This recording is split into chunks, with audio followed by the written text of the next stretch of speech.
Welcome, friends, to episode 227 of Color of Magic, a Magic Gaming podcast, where we talk about all types of issues that affect gamers at and away from their gaming tables and computers. As usual, I am your host, PowrDragn, with my main man, Brian Sonic, all the way down in Texas. How's it going, dude?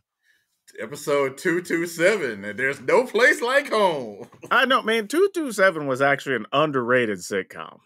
Yeah, right. up until recently, Jack A was the last woman to win last black woman to win Best Lead Actress in a Sitcom, which is crazy. But yeah, because that show, when did that go off the air? In like 99? I want to say sometime in the 90s. 98, something like that. Like that show was a while ago. I think she was Best Supporting Actress, and then Isabel Sanford won Best Lead Actor for The Jeffersons. But yeah, in both cases, it's been 30-some-odd years since that happened. Yeah, that was a while ago. Hey, before we get into this episode, I want to tell everybody, if you are watching this, be sure to remember hit the like button and leave a comment. But if you are listening to it, still hit that 5-star review and leave us a comment so we show up for some more people to help us out a little bit. That's absolutely free. But this week's episode is going to be pretty interesting. We have some interesting stories. It wasn't like a crazy, heavy news week, but there was a lot of interesting things that popped up. So we're going to cover all that today. But before we get into it, got to tell you, check out our sponsor over at CoolStuffInc.com. Because as usual, you can use code DRAGON and save 5% on your whole nerd order. You ain't even got to get just Magic. You can get D&D, Pokemon, whatever you want to pick up. Hell, Lorcana, they have that in stock right now, which has been hard to get. So go get some of that and save 5%. Also, you can go to patreon.com/Color of Magic and you can get a shout out just like, and this is the actual person's name in our system, LMNO space P, which is amazing. Which is amazing. So thank you for being a patron. And of course, you can always pick up merchandise at colormtg.com/shop. So yeah, let's hop into our main topic here, our main lead story, which I guess isn't much of a story, but you know, there was the Hasbro quarterly reports that came out. Like, people like to talk about it because it's a thing, right? And I think it's funny because this feels like more of a thing for Magic players, because Magic players tend to be older than a lot of other gamers. So, you know, it becomes more of a talk, and we discuss it a little bit. Plus, so Magic players, you know, got together and tried to take over the company. Was it last year? Yeah, at least a couple of them. But interestingly, though, like, this was kind of what we expected. I don't think there was anything too surprising in these numbers. You know, like, the fourth quarter basically said, like, hey, they made this much money, largely because of Baldur's Gate and Lord of the Rings, which we all went, yeah. We knew Lord of the Rings was selling like hotcakes. Every retailer you talked to, every online website was selling it. And we all know, like, Baldur's Gate won awards, and, you know, everybody has some Baldur's Gate 3 story, it seems like. So, like, we kind of knew. Right? On the other hand, Sorry and Trouble just not bringing in the dollars like they used to. I mean, but for real, though, like, when was the last time? And I'm a person who plays board games. You know, I have friends that have families that we play games sometimes with their kids or whatever. Like, I don't even remember last time I played Sorry or Trouble or Mousetrap. Well, Mousetrap, I think, was Milton Bradley or something. I don't even think that was a Hasbro game. But that's kind of the frustrating thing is, okay, yeah, board games are as big as they've ever been, but Hasbro's side of the company is just taking on water. They don't seem to be a part of this whole board gaming revolution that's currently happening. But you know what, though? I think part of it is we've evolved from that level of game. You know, now, because if you go play games, people want to play like Settlers of Catan or something like that, right? You want more options or choices in your game. They're a multi-billion-dollar company. They could make some of those games. Well, they could just buy some of them outright. Yeah, all of that. They just gotta, I guess, make that commitment. And of course, you know, part of that is because, you know, when you got Wizards and D&D bringing in all the money, they haven't, I guess, yet had to really worry about figuring out why Sorry and Trouble aren't bringing in the money that they used to. Now, I will say this: they did already say they were changing their focus. They're starting some new initiatives. They did sell off the E1 studio or whatever. They sold that to, I believe, Lionsgate for like $500 million or something. After paying what I think $3 or $4 billion for it. So they had to. They took their losses on that because, you know, COVID destroyed a lot of different studios, so I'm not going to hit Hasbro too hard for that. But it was a purchase they made that they didn't even make any money on. Like, didn't even get to. I don't even think they produced one thing out of it when No, they I think bought the it. Dungeons and Dragons movie, I think, Oh, was that it? The one thing? Like, yeah. That's the irony. Is now they've had to unload it. They finally had their biggest hit, and Yeah, so they got one thing out of the studio they bought, right? and they had hemorrhaged so much money that at that point they just kind of had to be rid of it. Yeah, so that's the tough part there. But they did say, here's a reason we had some losses. Here's how we recoup some money. Adjusted down slightly for the year 2024, I believe, because again, them having to tell shareholders, like, look, we had an all-time banger in the Lord of the Rings set. Like, it crushed every single metric. Like, we probably aren't going to have that again in 2024. Now, who knows? Maybe get lucky, but I doubt it. Like, that's not going to be a thing. I think the next time they could possibly do that, and it's a thematic fit, is Conan. It's swords and sorcery. They go together. The reason Fallout or Final Fantasy may not do that is because there's a lot of people that are going to be turned off because it's Fallout and Final Fantasy and it doesn't technically fit. But Lord of the Rings was a perfect thematic fit for Magic the Gathering. I will say, Final Fantasy has potential. Yeah, there's a lot of magic in the Final Fantasy universe. I'll at least give it that. It has, and it has a big crossover fan base. So there's a chance. I don't think that it will, but it probably won't. Like, it won't be a crushing second place. It'll probably be within shooting distance. Yeah, but I just don't think you're going to trump that. And then the other side of that is D&D had a huge push because of Baldur's Gate 3, right? And like, we're not going to have another Baldur's Gate 3 this year. Like, you just aren't. It took them 4 or 5 years to make the last one. Like, right. You hear stockholders like, just do like Madden. Just make Baldur's Gate 3 just make a Baldur's Gate every year. Just crank that out annually. Yeah, you can't do it. And because Baldur's Gate, I don't think people realize this. I think they said, excuse me, I believe they said they had to, like, there was 170 hours of recorded dialogue for that game? Good God. Something like that. Either 140 or 170. Either way, it was a very large amount of hours just for all the voice lines and the story and whatever that had to be recorded. And then you're talking about having to develop all those different areas and all the different characters. And so, like, they did a ton of work, and it paid off, obviously, to whatever. Would they make like $700 million and counting? So, like, totally worth it. Like, Game of the year in just about every place that hands out Game of the Year, either nominated or won. Every place that hands out some kind of an award for that. Yeah. Now, I will say the follow-up to that was we saw this week they did also talk about having 2 Universes Beyond releases a year. And that's just going to be the norm now. Which, okay. I mean, technically last year we had 2 anyway. Because we had the Doctor Who stuff that came out, right? Yeah. In the back quarter of the year. So, I mean, like, all right, fine. That just becomes our new normal. I think people are, like, don't be wrong, it's more cards. I mean, so that's going to be a thing. But we were going to get that this year anyway, right? Because in a couple weeks, we've got the Fallout thing that's going to happen. And then we'll have whatever the summer set, was that Final Fantasy or whatever it's going to be. Anyway, so we sort of knew this was coming. I think it's just like to hear them officially say it had people kind of up in arms a little bit. And I don't think anybody really thinks that if Universes Beyond keeps printing money that they necessarily stop at 2. They're going to find whatever. Oh, yeah. Whatever the market's going to bear is what they're going to do. I would not be surprised to see sometime in the early winter, spring, we get some commander-based thing for a smaller set. Whether it's like, like we're doing with Fallout, maybe Assassin's Creed, something like that. Then the summer is where you get your big releases. We're talking like the Lord of the Rings, Final Fantasy, Marvel, whatever. And then in the fall/winter months to close the year, you get some other commander set, right? I could see that being a real thing. Like, if we were to go to 3 a year, that would not surprise me. Just 2 being smaller commander sets and 1 being a full yearly set. Like, and they would probably all sell. That's the crazy part. And I think what you also have to trust Hasbro to not do, which I don't think probably anybody does, is okay, yeah, we saw the numbers Lord of the Rings did. Doctor Who did good numbers.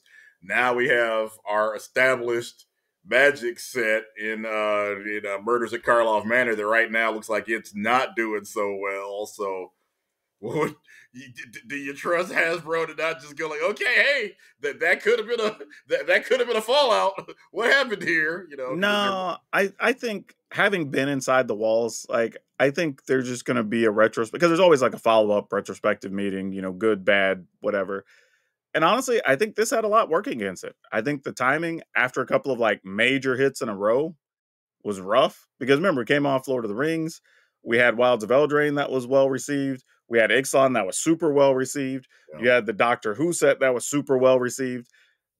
Eventually something wasn't gonna be, and it just sucks to be you, Karloff Manor. I mean, like you had basically 4 bangers in a row. Something eventually was not gonna hit the same. But as a stockholder, you're gonna go, hey, if that had been Fallout or Final Fantasy or something, because as of yet, none of those really have missed. Yeah, but I'd also would say I would see how the rest of this year goes because I think there's more people that are looking forward to Outlaws at Thunder Junction. Because I think it's just, okay, here's a whole new world. The Western theme seems interesting. There's a lot of cool tropes you can work in. Hell, I'll probably be one of the creators doing a bunch of dumb stuff in a cowboy hat and whatever, like I think there's just more you can do with it, right? Even from a promotion perspective. Like, hell, how I bet you when the time comes, they're probably gonna get one of the dudes from Yellowstone or something to do some stuff on social media. You know what I mean? Like, you can't really do anything with Karloff Manor. Like, I mean, you could have, we could have had like Ice-T, like from SVU or to a promo. Benedict Cumberbatch absolutely probably would have done this for enough money. Probably. Or if you can't get him, you could have at least got Martin Freeman. Yeah, there you go. I was going to say, because Cumberbatch, he might have wanted too much just to even do the promo, and you may not get your money back on that one. Then you get what? Or heck, how many people have played Sherlock Holmes at this point? You could have got one of them. That's true. If you could have got Benedict Cumberbatch, you could have got the one, I forget the actor's name, but the guy that was Sherlock on CBS. I'm pretty sure. What was that? Watson or whatever the show was? Yeah, you can get somebody. You can get that guy. But the problem, though, I just think, and we talked about this a little bit off the air, like it was just, you did Ravnica without doing Ravnica. Yeah. It wasn't about the guilds. It wasn't about the big guild leaders. The stars of the show were characters that were either new or lesser known. So just kind of like, It's like it's like if you took a vacation to New York, but you never left your cousin's house. You didn't go see the Statue of Liberty. You didn't go see the Empire State. You didn't do anything cool. You stayed at one house the entire time. But it was like we built this around the detective Proft or whatever his name is, who was a brand new character that nobody knew anything about, and nobody probably cared anything about because he's brand new. Your killer was 1/3 of the Trostani package. It wasn't even like Trostani as a trio did a villainous thing, right? So it's like the murder victim. I didn't know who they were. I didn't care. When Trostani, when you told me who it was, okay, the person that's like a triumvirate or whatever. Yeah, okay. And then I remembered them, but yeah, I wouldn't. I'm a writer, and I wouldn't have picked them to be front. Yeah, that was sort of my issue. Like everything was based around lesser known things, and if you're going to go back to a world like that, I think you have to say, okay, let's at least make the major players people that the fans care about, right? Yeah. Like, even if like maybe you kill off a major character, so we care, right? Like, and now we're like, okay, well, we know in the story this person hated this person and this person hated this person, so now you're more invested. Yeah. Or the killer is somebody maybe you didn't suspect, but it is a named character, and then there's a story reason why or whatever, right? Like, yeah, it's a murder mystery. You got to be killing off somebody that we've either the victim or the murderer needs to be somebody that we know and really care. How easy it would have been for me to like, okay, let's make it the Azorius because they're like the cops of the Ravnica or whatever, right? They're helping solve it. But then maybe they're working with the Orzhov because the Orzhov work with all the spirits and everything else. And maybe Kaya gets involved and like, okay, you could write that where it's interesting. And now people are invested. But I think it's just between the timing, people having spent a bunch of money, like the set's still going to sell and it's still going to do okay. It's just not going to be a big hitter. And it's just the way it is. My favorite conspiracy theory I've heard about this, and it doesn't even really sound like a conspiracy theory. It's just like, hey, we just went to New Capenna. We got a bunch of 1920s aesthetic stuff. Let's do it. Let's do a film noir set, I we ain't mean, gotta buy too much new art for this, really. honestly, this could have been better set in Capenna. Yeah, With like the whole mob boss background and all that right. stuff. Like, Cops and robbers. Here you go. yeah, Yeah. it would have been a better setting. I'm not now that you said that, I'm like, Capenna would have been great. I Yeah. don't really even know why we chose Ravnica over Capenna as the backdrop. I mean, maybe they thought, people love Ravnica, but they didn't realize that the guilds are the thing that I people mean, love. because think about it, how easy would it have been to try to like frame Ob Nixilis or something, Right? and then you find out it wasn't him at all, and it was somebody else, and it's like, okay, cool, there's your whole story just built in. Yeah, I was gonna say that's what they do on TV shows. If you're gonna have a murder mystery, even if the main, because let's say, okay, the star of the show isn't gonna commit murder unless it's Sure. a Breaking Bad style show. So you frame them, then oh wait, it's not really the star of the show, it's this other person. But you spent the whole show having, like, let's say it's Mr. Every detective show has had some time where the star of the show, like with Matlock or whoever, Sherlock, where they're accused of murder, then they got to go clear their own name. This is a case where like Jace or Garuk or somebody could have been clearing their Yeah. own name. So you're investigating. Oh, did Jace kill somebody? No, it was this other person. It was Trostani. That's how that could have worked. Like, okay, Hell, you could have played up. Jace still has like some of the Phyrexian crap in his head, messing with him or right. whatever. Like, could have been a bunch of things, right? That's the thing, because like obviously when they do this on TV or in the movies, you have to say exactly the main character had an evil twin or they're possessed by Yeah, somebody. yeah, In Magic, there are so many ways to get the main character off of the hook. I wish it had been one of the main characters. Could have been parallel universe Jace, or like you said, could have been still possessed by the Phyrexians, or any number of things to where the murderer or the first person suspected of the murder is a main character, and then again, there's a million author saving throws to get them out of this at the end. yeah. And not to beat up on Karlov Manor too much. Like, the set's fine. The cards are actually neat and enjoyable, and it's made Magic and Standard interesting, so that's good. I just don't think people were invested in it, is Yeah. the thing. But I will say, throughout this year, we do know there's another Modern Horizon set coming, and each of those last two have sold well. So people aren't expecting any different with that one. Again, we have our Universes Beyond stuff that's going to come out. We have Thunder Junction. So, like, there's some stuff that's just going to be different and interesting, and people already seem kind of interested. So we'll see where this year goes. And our next two universes are Fallout, and I guess it's Final Fantasy, the next one after I Fallout. think so. And I will say this too, like, D&D does at least have 5th edition coming. However, their 5th edition is going to carry over a lot of the same rules. I think it's just going to get a different update, some presentation stuff or whatever. So they will have some extra book sales and stuff they didn't have the year before. So that'll help the numbers. I mean, you're not going to hit the Baldur's Gate 3 700 million numbers, but you might make 200 million, 300 million off of it. That's the other frustrating thing is, okay, you see how well they're able to do Dungeons and Dragons in video games, and then Magic did the long anticipated Dungeons and Dragons set and just didn't really nail it, which is a shame. Yeah, but I think that had the issue of timing, because I think it was originally supposed to come out the same time the movie was, but the movie ended up being delayed because, theaters and COVID and all that stuff. But Baldur's Gate didn't need the movie because it was so well done.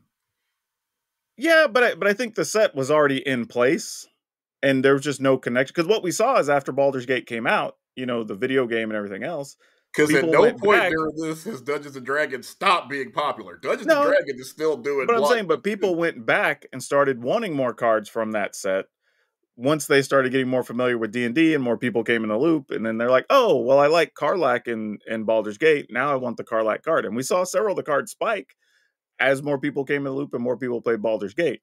So timing for tying in the products does really matter when you're doing some crossover stuff like that. And as we've seen with Universes Beyond, most of them have been around the time there's a new thing or some big news around that product. We talked about that on a previous show. So there's something to that to let everybody benefit. But everybody's got to hit their marks. You know what I mean? Like, there's a timing to all of it. The party mechanic came out, and I guess they were going to use that ever again. It's just dead mechanic. So it's a weird thing for sure. But let's move on and hop into the soapbox, because there's a couple of interesting things this week. And this is kind of almost like a positive rant, if there's such a thing. Yeah. But for all the people that are saying like, standard's dumb and nobody plays standard in paper and they only play online and whatever. Like we've talked about it before, because of the pandemic, like you had to move to a world where there's a motivation to play standard again, right? Like there has to be a reason for you to go to a store and want to play standard. Like when there weren't tournaments and there weren't things to qualify for, like why are you going to build standard decks when, especially under the old standard, when stuff was going to rotate in 2 years? Like you'd build the Right. thing, and by the time you get to play with it again, you may only be playing with it for 3 or 4 months because all that time got lost to COVID, right? I mean, that's a real thing. Now you're like, okay, we got a 3-year standard. Even whatever if you build something right now, even the oldest cards ain't going to rotate till September, October. So you got time, right? People don't feel bad buying cards right now. We've talked about sites having a hard time building some decks. A lot of cards are selling out. So it means people are buying them again. And then I recently started going to some local stores. I'm like, okay, let me build a standard deck. Let me go see what this is all about. And while the crowds have been small, people are starting to put stuff together. There's people coming over asking questions, and people like, oh yeah, I started putting together a standard deck. I plan to play next week or the following week after I get some cards in the mail, right? So there is interest there, even for just the standard. I think they're calling it the standard Showdown stuff. Now, I will say this that's weird about standard Showdown is the promos aren't standard legal. That is bizarre. Yeah, I don't. Now, it's interesting because to participate, I believe we got at each of the stores I went to, there was a land, a full art land, which isn't that unique because we put full art lands in every set now. But they were some type of lands that are themed to the current set or something, like some story based thing. But they were cool, they were pretty, they were free, whatever. But then you had a secondary one for playing in the standard Showdown where one was one of the cards that makes dragons cost less, but it's not standard legal. But it had really cool artwork. It had the Chinese kind of celebration dragon style sort of art to it that was a little anime-ish. And then if you won that day, which fortunately I won one of them, I got a Sarkin Planeswalker, which is also not standard legal, but it had a similar style art, and it was all tied to the year of the dragon and, that whole thing. So it was kind of cool. Would have been nicer if they were standard legal things that people could play with and then show off when they play other things and, whatever. And that's been brought up on some of the private groups with Wizards. I can tell you that. It's already been a discussion. So probably the next season will more likely have standard legal stuff. I think their idea was people who don't currently play standard might be interested in having some of these cards, and that would draw them into play. But the reality is, people playing standard want cool stuff to pimp out their standard decks. Yeah. So or to trade to other people playing standard that they will see at those events. So just give them the opportunity to get standard stuff. But honestly, I will say this. Players were positive. People were cool just wanting to try their new cards that they picked up or whatever. I'm not going to say it totally felt like old standard times, whatever. We're not there yet. But it was cool. It did what it's intended to do so far. Some people were prepping decks to practice for the RCQs coming up locally. There was one I was going to try to hit up before the Super Bowl on Sunday, but, it was Super Bowl Sunday, so that one didn't make. Just a couple of us showed up. But so I kind of expected that on Sunday. But hey, people are at least getting stuff going. Local stores are trying. I say if you got the cards or the time, put together a standard deck. Go to your local spot. Try it out. It's actually not bad. And right now, you can play pretty much anything in standard. There's good aggro decks, there's good control decks, there's good combo decks, there's good mid-range decks. So go wild, man. Have some fun. It's worth it. There you go. That's my positive rant for the week, if there is such a thing. But you have a pretty interesting thing you uncovered, so let's talk about that. Yeah, one of the narratives we hear when a project fails, be it a movie, video game, whatever, is, oh, well, it failed because it was too woke. It was preaching to people. It was doing too much. Turns out a recent survey from GLAAD says that about 17% of the people that they talk to that consider themselves to be gamers identify as some part of the LGBTQ spectrum. Now, again, 17% of people that play video games. But in terms of the actual games, the number of gay characters that you see, that number is only 2%. So contrary to what seems to be a popular belief, we are not drowning in gay characters. There are still very few, especially when you talk about the main character of the game, criminally few gay characters up front. And Oh, sure. when you think about how many RPGs there are, where you'll talk to 200 characters during the course of the game, and none of them are openly gay, or how many multiplayer shooters there are where you may have over the course there may be 100 different champions in the game, and there's not 2 or 3 that identify as any matter of gay LGBTQ. It's kind of bizarre. Even if you go looking for the U.S. population, about 7% of people identify themselves as gay. So not only is it not, taking over the video game industry, we're not even where the actual population of most countries is in terms of gay representation. So no, gaming has not gone too woke.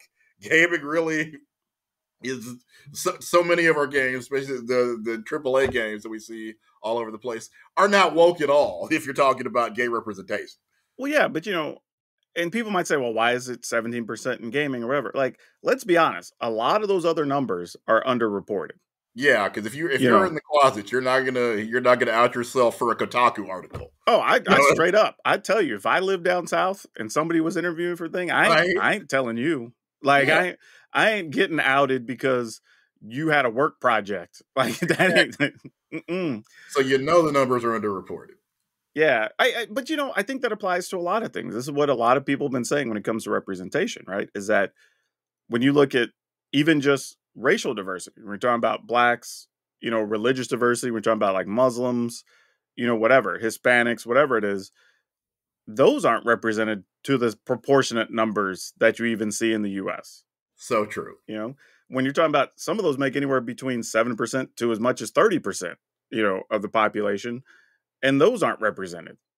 So it's like, okay, we just don't have representation for a lot of things. Yeah, and we've seen Overwatch fall into both of those categories because they are one of the few games, and possibly the only one, where Tracer, who is the cover star of Overwatch, is gay. It's been confirmed in some of the comic books and other things that they've done. We have actually seen her girlfriend. It's not just something that's talked about. We have actually met her significant other. Soldier 76, who is one of the most popular characters, is gay, and again, his love interest has been shown in comic books and other Overwatch media. And, for the people who say like, we don't need all this work, like, one, it gives people somebody to relate to play that's like, has a background similar to theirs, whatever. But it doesn't affect the gameplay. Yeah. Like, you can have those things and still have the game you want, right? Like, there's people right now who probably didn't even know the backstory we're talking about on some of these characters. Exactly. And they've been playing the games just fine. Yeah, because they're all gone. They spend their hour a night, playing with their friends. They don't, they haven't read the comic books. They don't know the lore. They said they don't need to know the lore. But if you actually fall into one of these categories, it means the world to you to see a gay character in the game. Because I said, Overwatch fell down on, a positive side in this aspect, but then it took them 6 or 7 years to put a black woman in the game.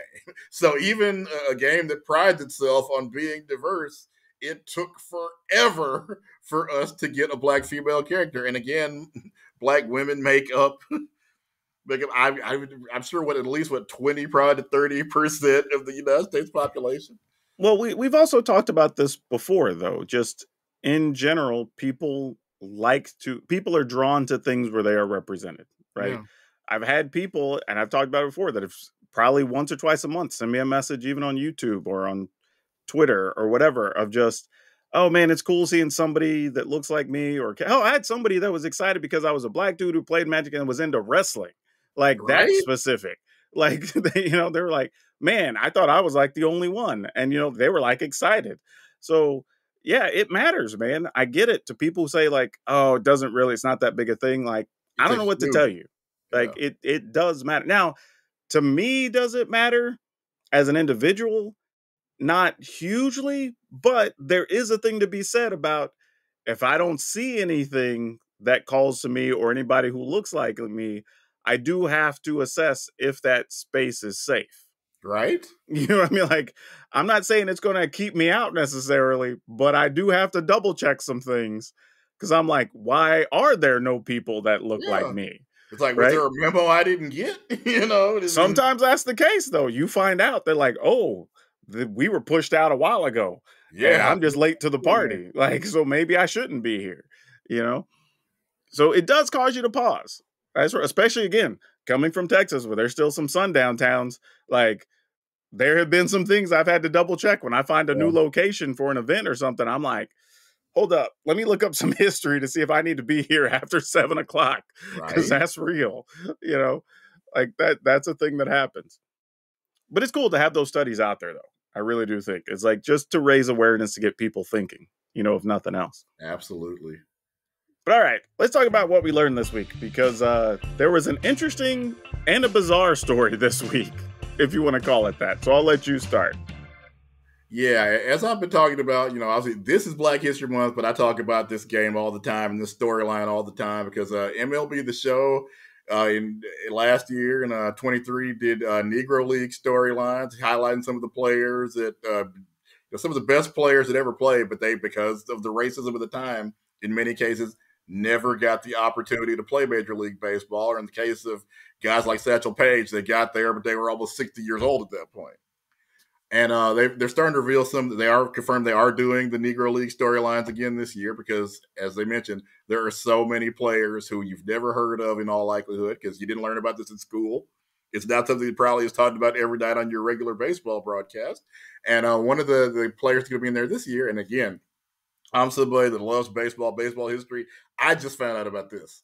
A lady named Toni Stone, yes, a lady, played professional baseball for the Indianapolis Clowns in the Negro League, and she's going to be in MLB The Show, and she will be the first woman ever to be a playable character in MLB The Show.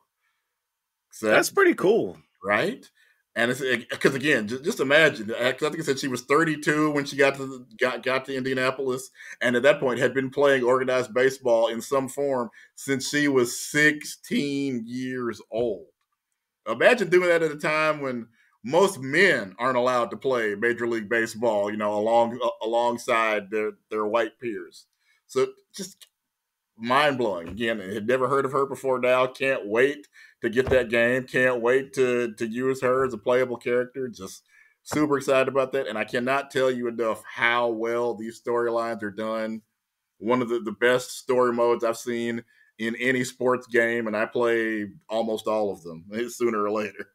One of the wild things I think that people don't consider about that time period is even after, the racial barriers are broken down, we don't really know what or how good some of those players could be because a lot of their early career isn't covered and doesn't count toward the I guess what we'll call the archive stats, right? Like they don't really fall into those numbers. I mean, I was just reading something today about Ichiro, who, for those of you who don't play baseball, he played for the Seattle Mariners. Crazy thing, he got his third professional hit in the league on his 10th at bat. So, had the 300, which is kind of like the standard. If you hit 300, you're a good hitter in baseball. Never went below that after that hit. How crazy is that?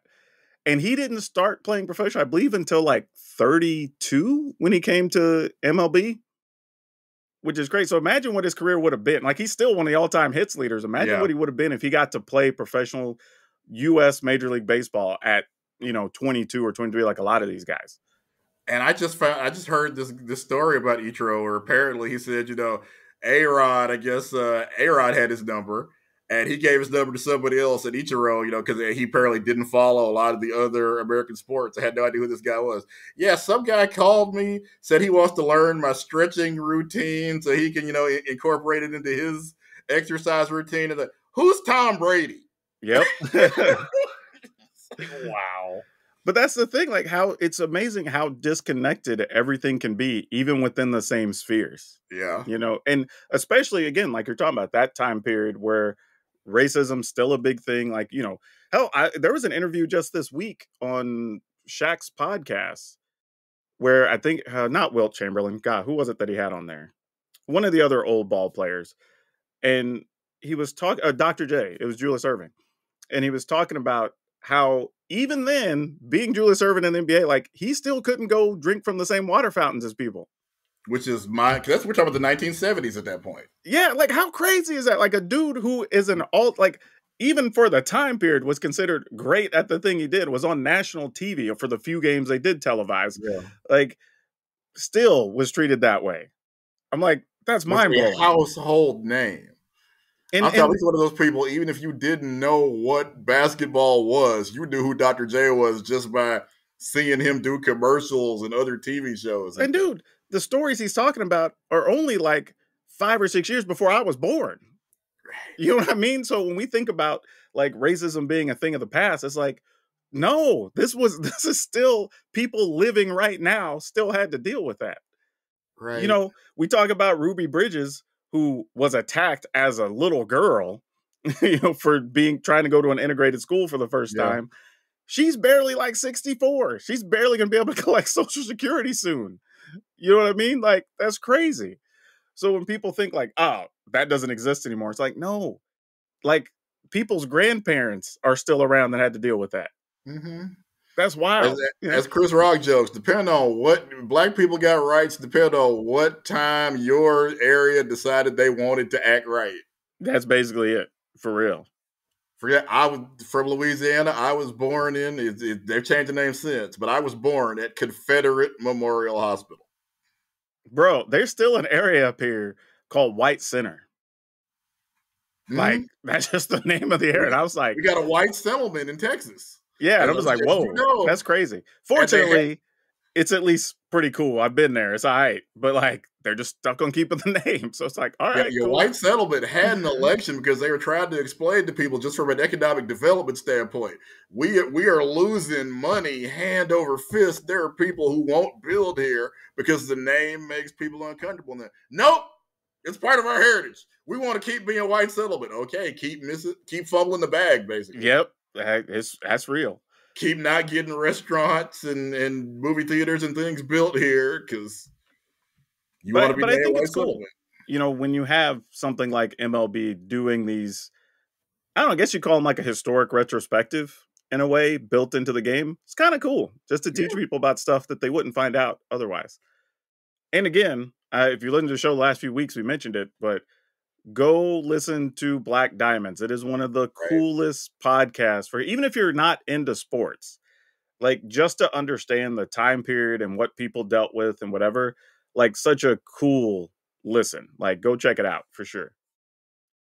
Now, this one, I'm going to even have to read off the site because like there were some weird things that happened, but we've talked about E3 before and about how it was already kind of struggling and didn't really have a vision anymore and whatever. And then COVID hit and they just struggled to kind of get back on their feet.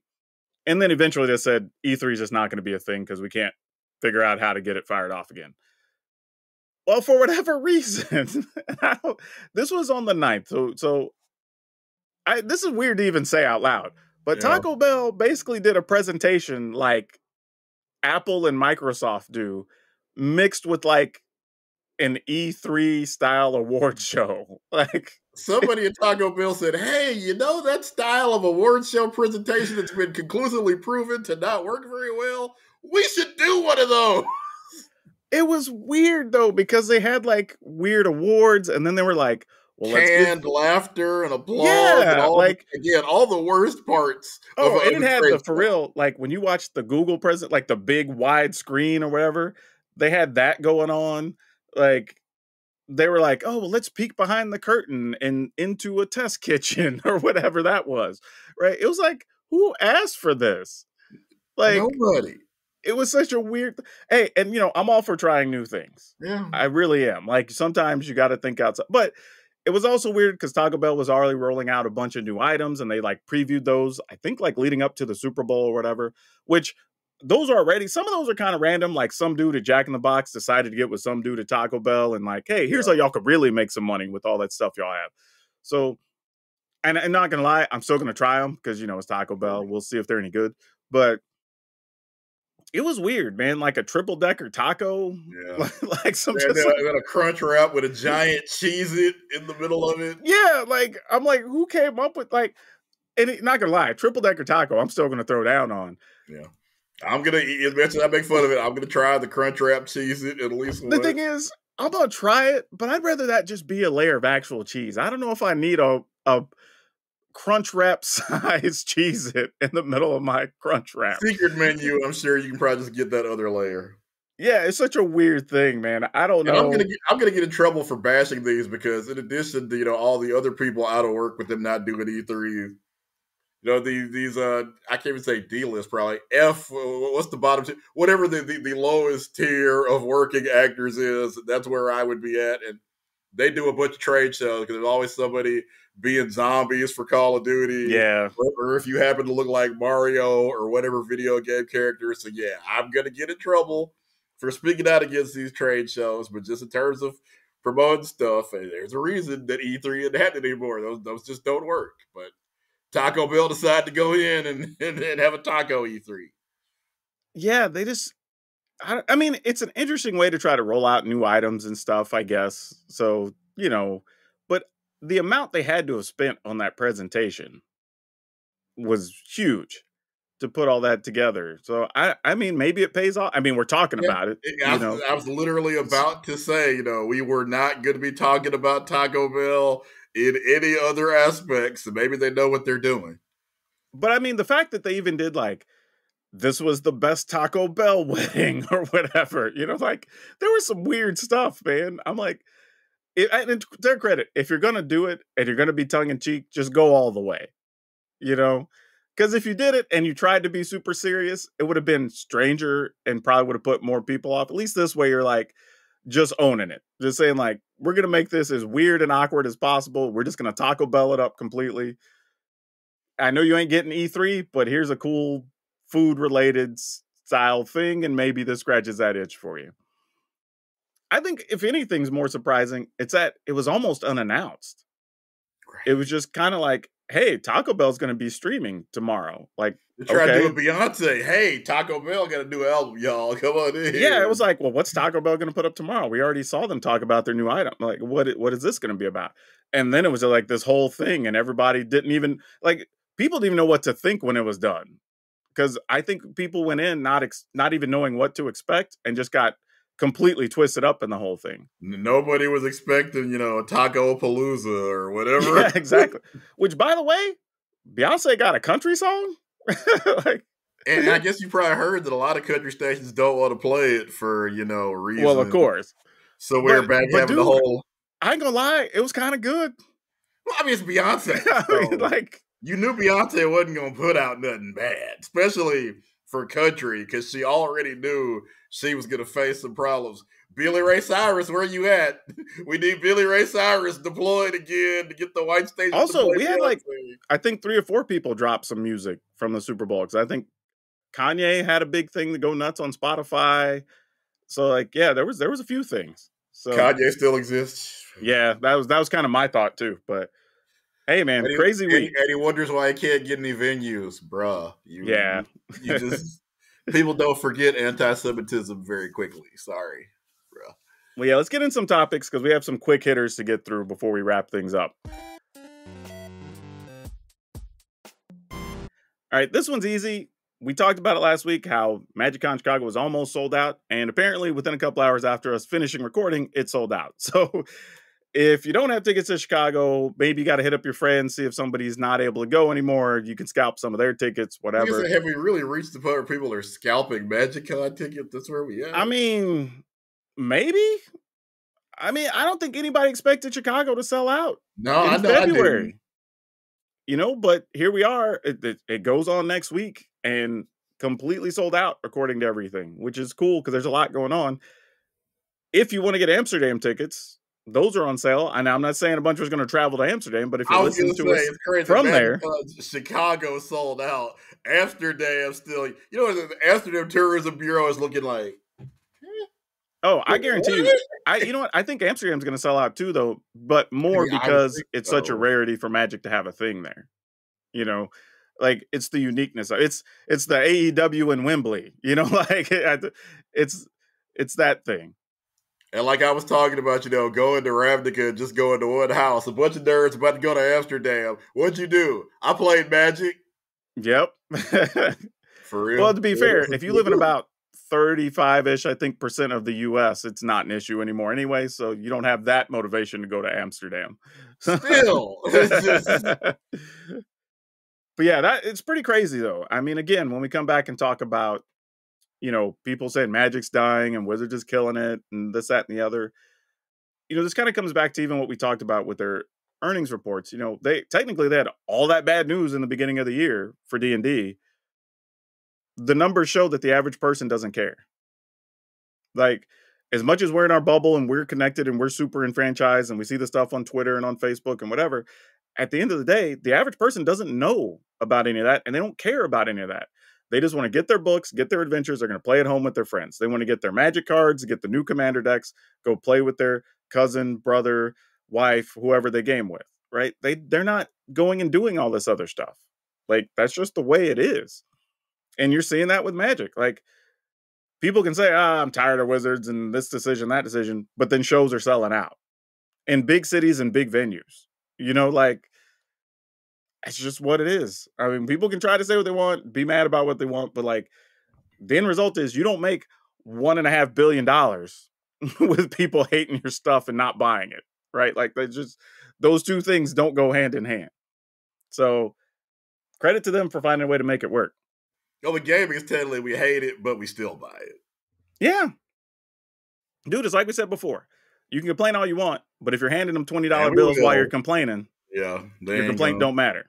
Like, it's just your complaint don't mean nothing. It's just falling on deaf ears. You're like, man, I hate this, but I gotta have that next thing. Like, it's like, I mean, has anybody determined what our number is in terms of how much money they're making just off of content creators? Because if you or I wanted to quit playing Magic, we couldn't. If I wanted to stop playing Madden, I couldn't have built a YouTube channel around it. I mean, I could, but I'm sure I helped them make money by doing what I'm doing. No doubt. Yeah, your channel would take a hit in the short term while you figure out what else you were going to talk about. For sure. And not going to lie, it's also why I have my toes in a few other things. I got a little review channel. I got something out there with my animals and stuff on it. So, like, I can pivot. Like, I have an exit strategy. Like, hey, just saying, you got to have plans. Which, by the way, if you haven't checked that out, I guess some people are just hearing about this, actually. But if you do want some fun reviews of different products, foods, whatever, check out PowrDragn Reviews. It's a real thing. So here's some other interesting video game news. And actually, I'm going to put these two together because we heard a little bit from both Sony and from Microsoft this week. The first thing being that Sony has basically said they're not going to have any new exclusive releases really this year that are exclusive to PlayStation as they're starting to set the PlayStation 5 to its end of life cycle. Now, I don't think that means we're getting a new system probably till at least 2025, but kind of like, hey, just so y'all know, this is coming. Like, give everybody a heads up. It takes 5 or 6 years to do really good PlayStation or really good video games of any kind. And they've already given us, Horizon, Spider-Man, Kratos, Ratchet and Clank. Those are the big guns, and they've already fired all of them. In the same way that we're probably not going to get another huge Zelda game, probably the Switch's lifestyle. Yeah, probably not. We might get one more Mario game just because Mario does 15 different things. Mario plays soccer, but there may not be a Super Mario Odyssey type. Yeah, probably not another like Mario Kart, but you'll probably get like another Mario Party. Yeah, But generally, I mean, people kind of panicked a little bit when they heard that. But the reality is, PlayStation seems to be on a 5 to 7 year cycle for each of their systems anyway. So that kind of makes sense. And to be fair to Sony too, I think the PlayStation 5 was met with some rough headwinds right out of the gate, because COVID shut down a lot of production stuff as far as like microchips and different things that they need. And then you also had people kind of holding on to their money because they were between jobs or being let go and people didn't know what was going on. So that whole first year for them was probably, if I had to guess, probably 50, 60% of what they actually projected they could sell. Yeah, because I'm somebody like you and me do stuff like this for a living. So every time a new console comes out, I'm usually one of the crazy people standing in line outside GameStop or wherever waiting to get one. I couldn't even do that this time because GameStop literally didn't have one to sell me. I had to, go stalk all the websites and I was trying to get one for content, and I still couldn't get one of the first batch. It took me months. Well, I thought I was kind of on an island, as far as how I was treating the current systems. But I've talked to a couple other people in the same situation of just like, well, after a year and a half, 2 years went by where you didn't get one, we kind of just went, I guess I'm just not going to have one of these new ones. I'll just wait, Yeah. And I don't even think it was like a conscious thought. It was just kind of like at some point I went, I'm not going to chase these down anymore. And then once they were available, like the enthusiasm for it kind of had already passed. So I was like, I'm kind of involved in other things now, or I'm playing more games on my PC or whatever. Yeah. So I'll just wait. Or you got a Nintendo. That's what's great about Nintendo Switch. Because, okay, graphically, it's not as powerful. That means it doesn't need all the chips that Xbox or Nintendo was easily able to crank those things out. So a lot of people, their second choice became their first choice, and they found out, wow, Nintendo makes really good games. Dude, I should have been playing these before. I think the Switch has sold 130 million units. I believe so, yeah. Now I got to go look it up because I'm pretty sure that's what the number was. Let's see. I should probably just look up all-time system sales. But yeah, Nintendo definitely benefited from the pandemic in a weird way because of the supply issues from the other consoles. And unfortunately, I think it hit both Microsoft and Sony kind of to the same level. Yeah, Nintendo Switch has sold 139 million, actually, it says. And people also realized, hey, the Switch has more in common with, my tablet or my iPhone. The Switch is more in tune with the way people game nowadays, where it needs to be portable. As I say, it had a portable component, which I think was a big thing. Sony and Microsoft are getting there now, but, that wasn't part of their launch model. Yeah, so I wouldn't be surprised if we see the new PlayStation announced for like late 2025, maybe in the late summer, early fall, to be like the Christmas release, Christmas purchase that year. Now, you think they're still going to do it? I've been hearing people say, oh my God, it's going to be all digital soon. So you think there will be another PlayStation, another Xbox? Probably. I mean, there's still a lot of money for them to make on consoles, at least for now. But I think that is a good discussion to have, right? Because if games go to being all digital, and then there's just not, then your console just kind of becomes a vessel for downloading all the stuff. Like, how badly do you need the console, right? But if you do it in kind of the vision of the Switch, where there is a handheld component, because we're seeing that with the the thing for Steam, right? The Steam Deck or whatever, right? Like, so if they do go that route, then you'll be at least inclined to purchase it and still have the download capabilities or whatever. And I could see that being kind of the new generation of consoles, right? They're not just the big box that sits under your TV or whatever, you can do more with it. Yeah. Or it ties into other things, right? To your network of stuff at your house, because Sony makes a bunch of stuff, Microsoft makes a bunch of stuff, like maybe they tie into other things. Yeah, they don't need you to buy the console necessarily. They just need you in their ecosystem. Yep. And then they'll start selling you things. I could see that being a real way too. So it'd be interesting to see what direction they go. But to that point, almost a good segue here. What we heard from Microsoft is, well, their Microsoft stuff's just going to start appearing everywhere. Right? So to speak to the point of not needing a system and being able to download stuff, they kind of said, well, if there's money to be made with us just sharing our titles everywhere, then why don't we just do that? Because as we've talked about before, Sony started doing that with some stuff, and magically they sold a lot more copies and made more money. Like, go figure. Microsoft was playing 4-dimensional chess with this. Oh, please help us. We've never won a console war. Oh, poor Microsoft. We should totally let you buy Activision Blizzard and become the largest gaming entity on the planet. That seems fair. But, let's say this, though. Like, looking at all the other games that we talk about that can cross-platform and whatever, they're getting more sales and have more people playing more actively. Hell, Baldur's Gate, when we play, I'm playing with the PC. I've got my joysticks over here, whatever. Somebody's playing on their Steam Deck doing their thing or whatever. And it's just like, cool, you can do that, right? I think that's just the way of the future. Like, games are going to end up being more console agnostic, I guess, of just, hey, I just want to play with my friend. Because, back in the day, that sucked. If you played all your favorite games on Xbox and your friend played on PlayStation, but then y'all both happen to want to play Madden, you couldn't play against each other. Yeah. right? Like, why is that a thing? Like, it shouldn't be a problem. Sony was part of the reason for a long time because they were just dead set against that, and the industry just beat it out of them.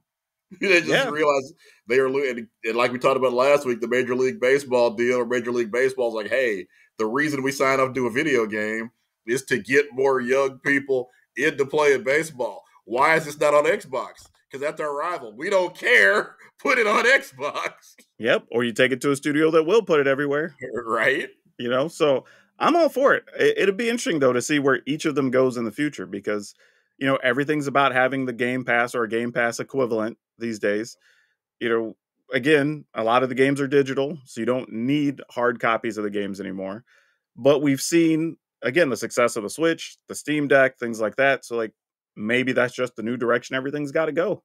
They figured out, hey, maybe if you can't always get, and you want to also be able to get people to get, let's say, 20 million people to give you $70. But you can get maybe a couple of 100 million people to give you $10. Yeah. I mean, that's real. I mean, you just put it within people's budget and you get a lot more sales. And then the people that made those games, if they sell skins or any other kind of DLC, which almost every game does. Like, for example, Sony sold me Dead by Daylight for free. So, hey, whenever any DLC comes out, well, it's only $5. I got the game for free. Here you go. Okay. Yep. Sell me Chucky. Sell me the Alien. That's okay. The game I didn't pay for, I've probably spent $100 in DLC on. Dude, there's so many online games. That's been their model forever. Mm-hmm. You can download it for, hell, League of Legends. You can download it for free, but there's always new skins. There's monthly rewards. There's all this stuff. If you buy their monthly pass or whatever it is, like, there's always something. Because, I'm not just a huge horror person. So, I mean, I probably was eventually going to get it. But when it was free, anything free, even if I don't think I'm going to play it, Sony will at least let you add it to your library so you can download it later if you think you want to play it. Same thing they offered me for free because, heck, somebody else in the family might like it. So Dead by Daylight was the thing I downloaded for free, decided I liked it, and then, again, every time DLC comes out, I want that character. So, yeah, they said that was the Trojan horse. They sent it in for free and got $100 probably worth of DLC. I'm estimating. Couldn't be more. You know what they did? They looked at you and said, first one's free. Right? That's what they did. That's how they got you. You know that character you love? Here they are. Yep. Now, I'll cover our topics. We'll wrap this up with last year. There were some things that went very well for Wizards in the form of CommandFests. And they're exactly what they sound like. Like, if you come out, you get to play Commander, and there's a bunch of Commander-related stuff, usually some new releases. You have content creators doing special pods, so you get to play with them. There's all these different rewards. There's a prize wall, like the whole 9 yards.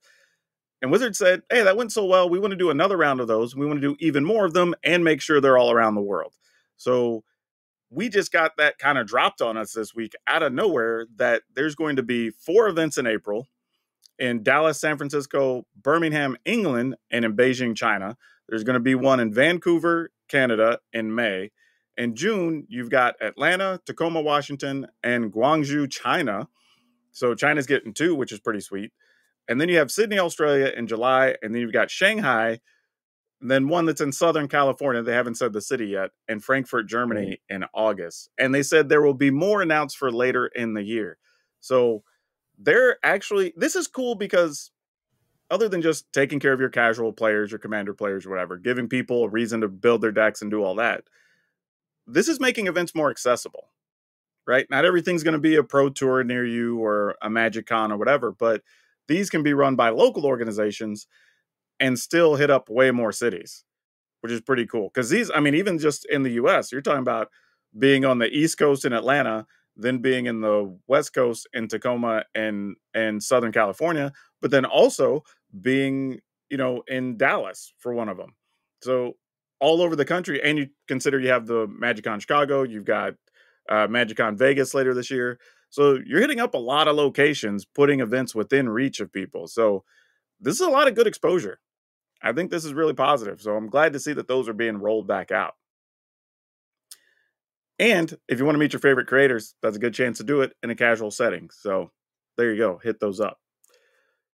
But that being said, let's get to the dinner table conversation. And this one's a little weird because as of its recording, we're recording on Valentine's Day.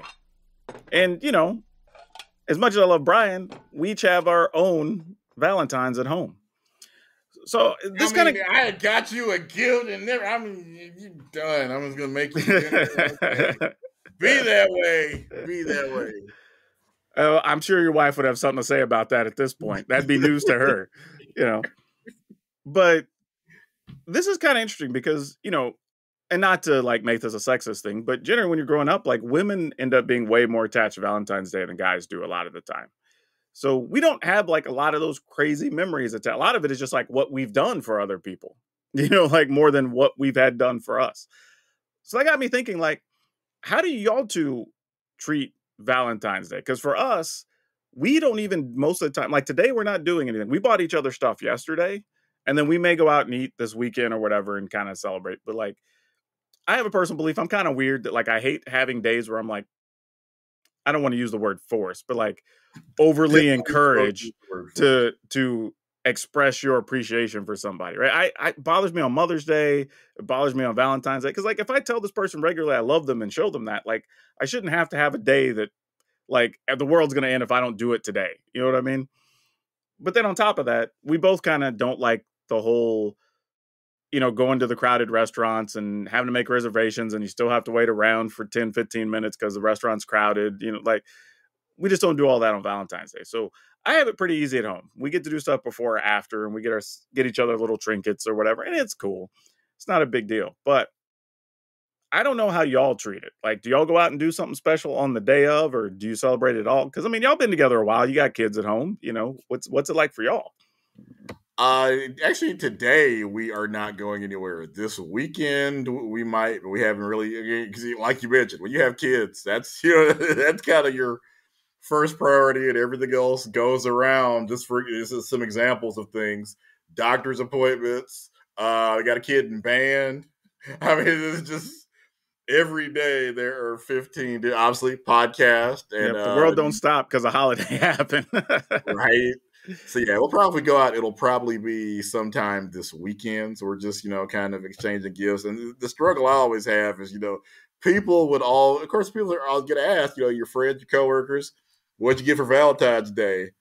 And Tish, just will ask for stuff because if you've seen her YouTube channel, you know that she is always, grocery hauling and then like deep cleaning the oven. So I mean, it's not unlike her to ask for, "Ooh, I'd like this new, this new oven cleaning thing I saw." Oh yeah, see, so like the classic, like if you bought her a vacuum cleaner, that's a good thing for her. But somebody's gonna be like, you don't buy a woman a vacuum cleaner. Like, yeah, I'm always nervous, but yeah, my wife legitimately is the kind of person who would ask for a vacuum cleaner or some kind of oven cleaning thing.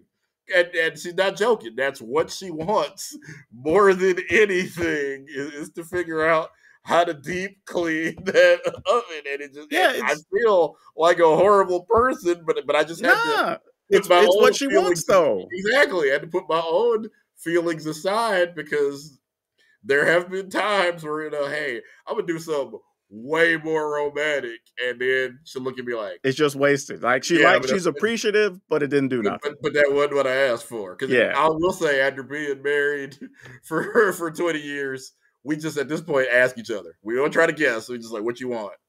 Yeah, because when you've disappointed your significant other on Valentine's Day, you only want that to happen the one time. So now mine's easy because like she appreciates flowers and things. So she got some flowers today or yesterday.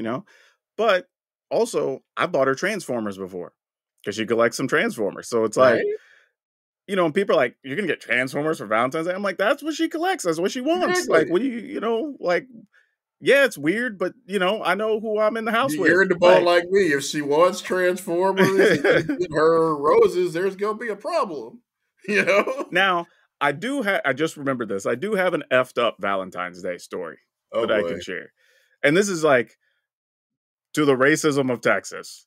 Because, interracial couple going into a restaurant, whatever. And I'm not going to call it the restaurant because I'm pretty sure this was the employees doing and not the restaurants doing in hindsight after we reached out or whatever. But we came in and we got the typical like, oh yeah, we're going to give you a seat over here, whatever. And like, okay, cool. They sit us down. We're in a booth. And then you realize like, we're the only ones in that section. And you see the other waitress that's coming to check on us looks a little confused when she comes over because she's kind of like waiting on a whole other area. And she's kind of like, why? And you could tell when she realized how messed up it was, but she was also like trying not to rock the boat because I guess the other Yeah. person probably had some pull or was above her or something. Yeah. And it was just like, well, at least we got privacy. Like, there Yeah. was that. So you just make the It's most of so it. awkward when you're Yeah. you're being a tool of the establishment. There's at that point nothing you can do Yeah, and about I it. felt bad because, like, at first we didn't even realize that you're just like talking. You're going in, sit at your table. Okay, cool. We'll get a waitress over here in a little bit. And then after like a couple minutes, you kind of go like, "Well, we're the only ones over here." Right? You know what I mean? Like it sort of sets in. They're like, "I see what's going down. All right, cool." So yeah, that happens still when you go out. But Well, I mean, you shared, effed up things. So as a comedian, I can't not share my oh, sure. trauma. What you got? This wasn't my wife, let me clarify. Many Okay. years ago when I was still single, there was this girl I worked with that already was, the first problem. But yeah, I had a huge crush. She knew she had a huge crush, but it was largely unrequited. Then Valentine's Day happened, and the guy that I had been hearing so much about that was way more awesome than me didn't get her anything for Valentine's Day. Mm, That moment when you realize, that you're not nearly as important to him yeah, as, that's always as tough. It's he always is to tough. you. And again, like I said, I was head over heels. So you know what? This is it. This is where Oh, so I you've been a was. young player. You were like, "This is my shot." Yeah, I'm like, this seems like obvious thing here. I'm gonna go all out. I didn't even ask her Okay. out. I just Yeah, got you her a you were just gift. gonna try to make good and show your worth. Yeah. Because and plus, legitimately, it was painful to watch her be alone on Valentine's I Day. It's feel like, you. okay, yeah, I bought her something, and I mean, I don't know if old boy was just budgetary restraints, but I'm talking about a couple of days after Valentine's Day, my dude was back, like he had never Yeah. left, and Yep. of course, she took him back, Yep.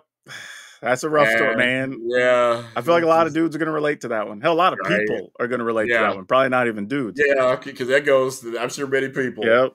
have done that. I'm like, I don't even, my man legitimately apparently cut you loose because he had no intention of buying you a gift.